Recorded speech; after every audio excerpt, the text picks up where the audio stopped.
High court జడ్జిగా, ఇతర రాష్ట్రాలలో చీఫ్ జస్టిస్గా, సుప్రీంకోర్టు జస్టిస్గా సుదీర్ఘకాలం సేవలను అందించి రాజ్యాంగాన్ని పరిరక్షించడమే కాదు, రాజ్యాంగ నిపుణుడిగా పేరుగాంచిన జస్టిస్ సుదర్శన్ రెడ్డిని ఈరోజు అభ్యర్థిగా ప్రకటించడం మనందరికీ గర్వకారణము. ఈరోజు వారిని గెలిపించవలసిన బాధ్యత ప్రతి తెలుగువాడి మీద ఉన్నది. దేశ రాజకీయాలను ప్రభావితం చేయగలిగిన, దేశ ఆర్థిక వ్యవస్థను ప్రపంచంతో పోటీ పడే విధంగా తీర్చిదిద్దిన పివి నరసింహారావు గారి తర్వాత మళ్ళీ తెలంగాణ ప్రాంతానికి జస్టిస్ సుదర్శన్ రెడ్డిని ఇండియా కూటమి ఉపరాష్ట్రపతి అభ్యర్థిగా ప్రకటించడం మనందరికీ గర్వకారణము. అందుకే ఈరోజు తెలంగాణ రాష్ట్ర ప్రభుత్వం తరఫున ఇండియా కూటమి రాజకీయాలకు అతీతంగా న్యాయ నిపుణుడు, న్యాయ కోవిదుడు జస్టిస్ సుదర్శన్ రెడ్డి గారిని అభ్యర్థిగా ప్రకటించడంతో రాజకీయాలకు అతీతంగా మనందరము ఏకం అవ్వాల్సిన సందర్భము.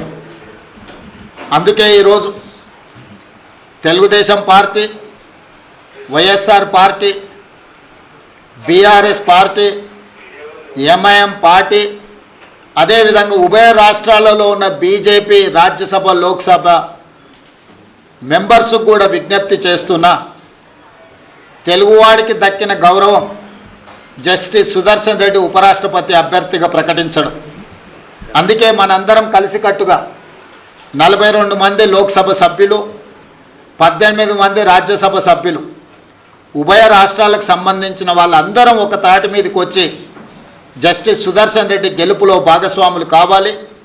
జస్టిస్ సుదర్శన్ రెడ్డిని గెలిపించవలసిన బాధ్యత మన అందరి మీద ఉన్నది. కాబట్టి చంద్రబాబు నాయుడు గారిని, చంద్రశేఖరరావు గారిని, వైఎస్ జగన్మోహన్ రెడ్డి గారిని, జనసేన అధ్యక్షుడు పవన్ కళ్యాణ్ గారిని, ఎంఐఎం పార్టీ అధ్యక్షుడు అసదుద్దీన్ ఓవైసీ గారిని, అదేవిధంగా ఉభయ కమ్యూనిస్టు పార్టీలు ఈ రాష్ట్రాల నుంచి ప్రాతినిధ్యం లేకపోయినా ఇతర రాష్ట్రాలలో కమ్యూనిస్టు ప్రాతినిధ్యం ఉన్నది కాబట్టి ఆయా పార్టీలను కూడా తెలుగు వాళ్ళుగా మన వాళ్ళు సంప్రదించి మద్దతు కూడగట్టి జస్టిస్ సుదర్శన్ రెడ్డి గారి గెలుపు కోసం పని చేయాలి. జస్టిస్ సుదర్శన్ రెడ్డి గారి గెలవడము ఇప్పుడు అవసరం.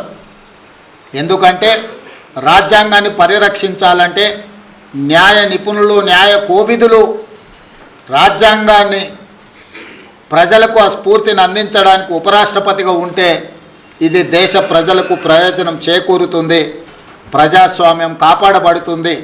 అందుకే ప్రజాస్వామ్యాన్ని పరిరక్షించడానికి రాజకీయాలకు అతీతంగా మనందరం ఏకమై జస్టిస్ సుదర్శన్ రెడ్డి గారిని గెలిపించాల్సిన అవసరం ఉంది. వారికి మద్దతు ఇవ్వవలసిందిగా ఉభయ తెలుగు రాష్ట్రాలలో ఉన్న రాజకీయ పార్టీలను, వాటి నాయకత్వాన్ని ఈరోజు తెలంగాణ కాంగ్రెస్ పార్టీ తరఫున, మంత్రివర్గం తరఫున వారందరూ కూడా నేను విజ్ఞప్తి చేస్తున్నా.